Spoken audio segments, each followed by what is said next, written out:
இல்ல டேய் PCR Rockers குடுத்துதான் குடுத்தீங்கடா என்னடா அது அனுபவத்துக்கு குடுத்துனா கூட படிச்சிட்டு இருந்திருப்போம். உனக்கு யூஸ்ஃபுல் மெசேஜ் தான்டா அது. இதை நீ படிச்சினாலே வாழ்க்கையில எப்படி இருக்கணுங்கிறத உனக்கு தெரிஞ்சுட்டா சண்டை வராதுடா. இல்ல ஆக்சுவலா இது வந்து ரெண்டு பேர்த்துக்குள்ள எப்படி வந்து ஒரு அண்டர்ஸ்டாண்டிங் இருக்கணுங்கிறதுக்காக தான் இந்த புக்கு. வேற தப்பான எதுவுமே கிடையாது. அத முதல்ல நீங்க படிச்சு பாருங்க. புக்கை பாத்தீங்கனாலே தெரியுது. அது ஓபன் பண்ணி பார்த்தா பிசிஆர் ராக்கர்ஸ் தான் பைத்தியக்காரங்க. ஆமா சரி மாப்ள படிச்சிட்டு சொல்றேன்டா.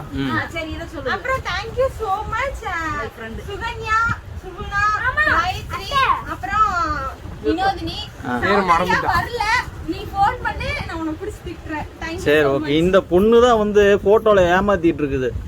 நேர்ல எப்படி இருந்தது இந்த போட்டோல எப்படி இருக்குது ஏங்க? நீங்க கம்முடுற. நாங்க பார்த்த போட்டோ எடுத்தது நானு. தேவதையா?